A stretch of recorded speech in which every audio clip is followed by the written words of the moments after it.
What is going on, guys? Corrosive Bullet here, and today we are going to be going over the yellow archetype in set 4 of Fusion World. I think, personally, and we'll get into the reasons as to why, but I think this is probably going to be a resurgence for yellow. I think that this deck will potentially be the standout deck for yellow that yellow has kind of desperately needed to kind of put itself like at the top.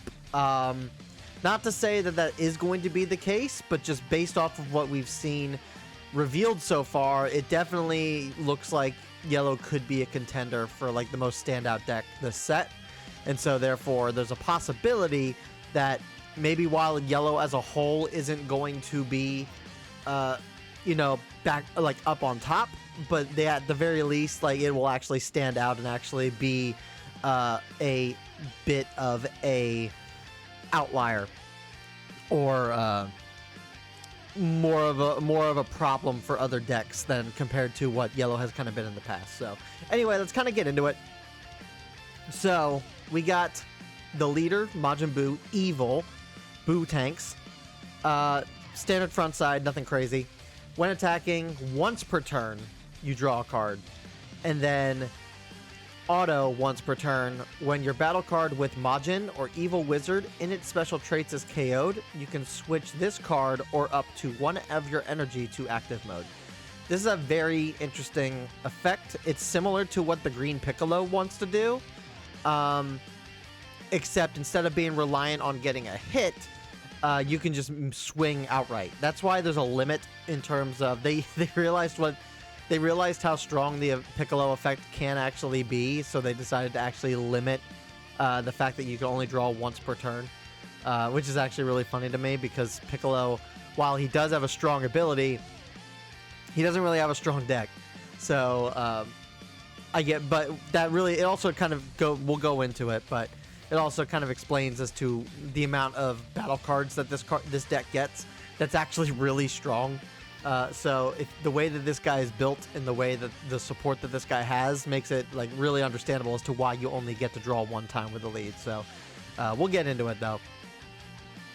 But first we're going to start talking about some of the lesser stuff. Here we got a 1-cost B, 5k power, 5k combo, who's a blocker. And it's evil that they want us to KO the puppy. It is absolutely evil that the developers want us to kill this thing. Very, very canon. It's canon and thematic, but I don't like it. I don't like it. When KO'd, choose up to one of your battle cards with Majin and its special traits, and it gets 5,000 power for the turn. It's okay. It's an okay card. We've talked about this before in past videos, in the past set or 2 or 3.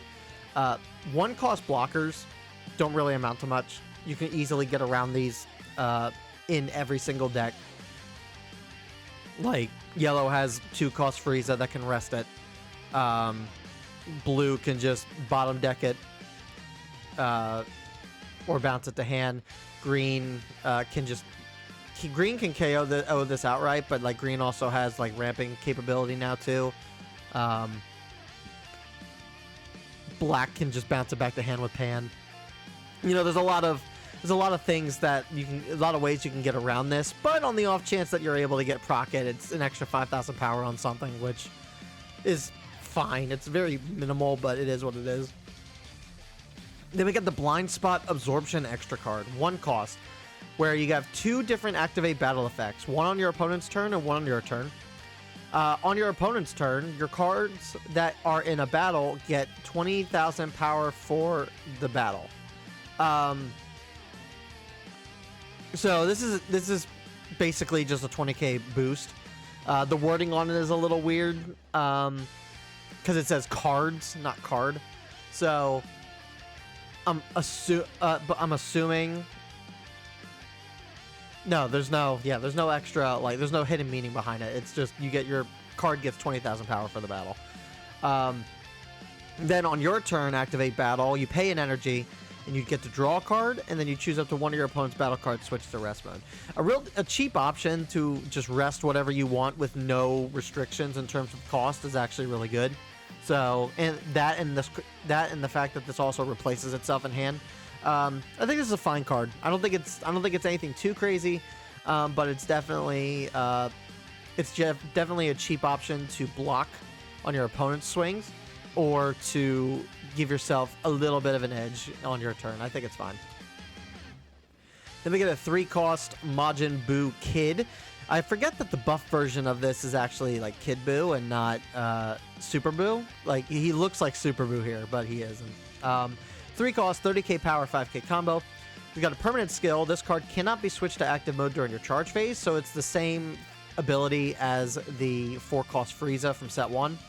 And then activate main once per turn, KO one of your battle cards, and then if your leader has Majin and its special traits, switch this card to active mode. So he's a 30k dual attacker for 3 cost, which is pretty good. The fact that he's got an ability to reset himself, I think makes him a little bit better than the set 1 Frieza. And then, yeah, you got to KO a battle card, but you can just play a cantrip, and you can just get... You can play a cantrip, and then you can switch this guy back to active. Like, I don't see a downside to this guy, really. He's a good option. He's not a dead card in hand. We've seen other 3-cost 30k combo cards, especially in green with the SR Nappa. So the fact that this guy gets some combo power, and so he's not a dead card in hand, I think is great. Yeah, I think this guy's pretty good. Then we have Hercule. This guy cooks. This guy really cooks. No, he's a cantrip, 1 cost, 5k power, 5k combo. Nothing really special. Just wanted to include this just for the memes. Will be interesting to see if we get some other Majin Buu support, considering that this was Hercule before Buu goes evil, and he was befriending Buu. So maybe we'll get some support for the. For the Majin Buu that we know. We'll see. Then we're going to get into the heavy duty stuff. So we got 3 cost, 25k power, 5k combo, Majin Buu Evil. It's Buuhan, essentially. Activate main once per turn. You KO one of your battle cards, draw a card. So it replaces this guy in hand. Then if your opponent has 6 or more cards in their hand, your opponent discards 1 card from their hand. This card is really good. Being able to just replace yourself in hand on play, you're KOing a battle card. So we already saw like a couple of options in terms of cards we can use this on. We can actually use this on the B. We can KO our own B card to boost him up to 30,000. We have a cantrip Hercule that we can use that we can KO cards. We have a 3-cost rare Kid Buu that doesn't put himself back into active on charge phase. So on the off chance that we swing twice with him, we can just remove him and basically replace this guy in hand, which I think is fine. Yeah, I mean, and then the big takeaway from this is that we actually have hand destruction now, which is can be kind of scary. If your opponent has 6 or more cards in their hand, your opponent discards 1 card from their hand.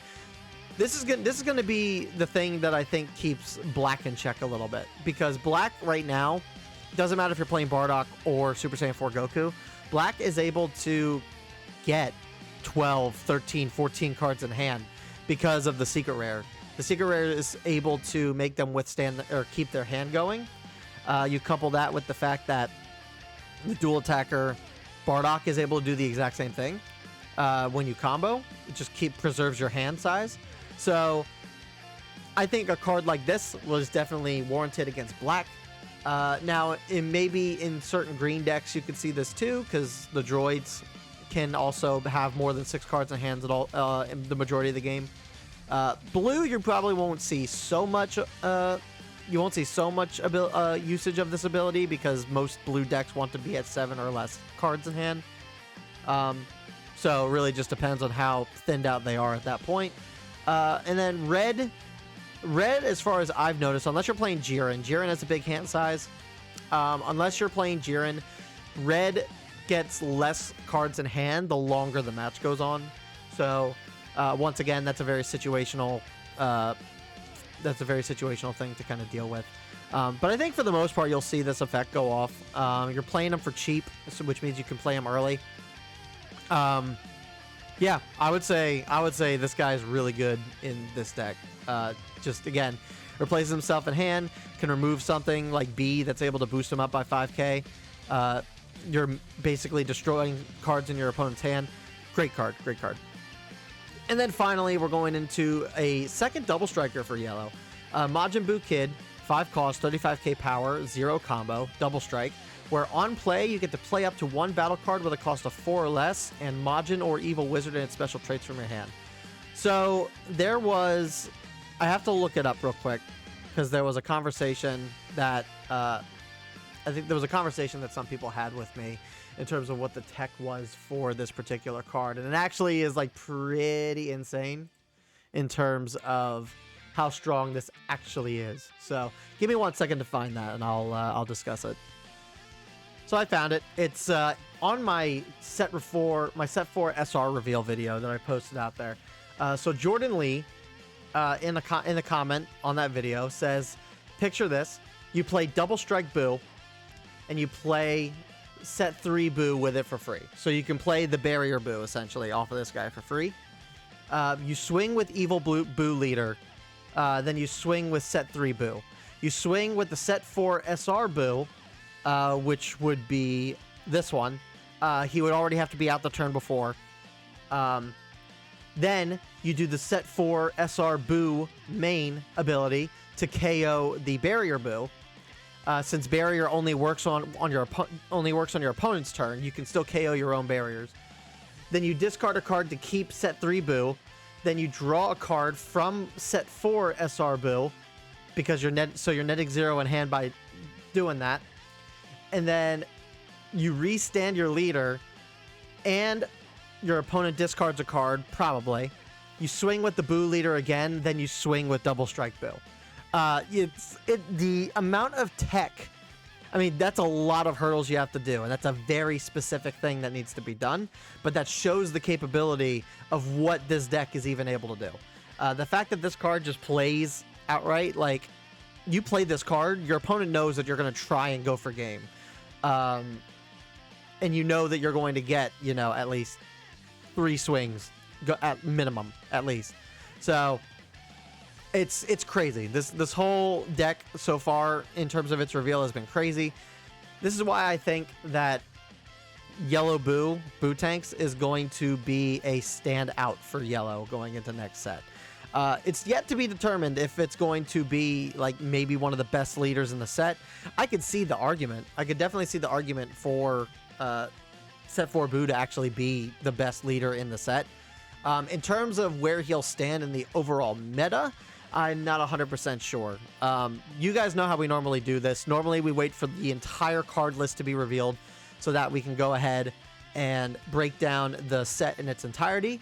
And then after we usually do those videos, we then do a prediction video talking about what the next set meta is going to kind of look like. And that's usually based around what we see from the actual full list reveal. So we'll just have to wait and see what Buu here is going to do. But I like this so far. This is actually a really great way to build. This is a really great way to build a yellow deck. And honestly, this is what Buu should have been set 3. So this is kind of like a nice redo. They hit the reset button on Buu in hopes that he actually sticks a little bit better this time around, which I think is nice. So anyway, that's going to do it for this video, guys. Let me know what you guys think down below in the comments. Does this guy stand out to you? Do you guys feel like you'll be playing this guy more often? What do you guys think of yellow as a whole now that you've seen some of the tech that you can kind of do with this? And what do you expect for yellow support going down the line, since that hasn't been given to us just yet? But let me know down in the comments below. If you enjoyed the video, please consider hitting that like button, subscribe for more, and I will see you guys all in the next Fusion World video. Peace.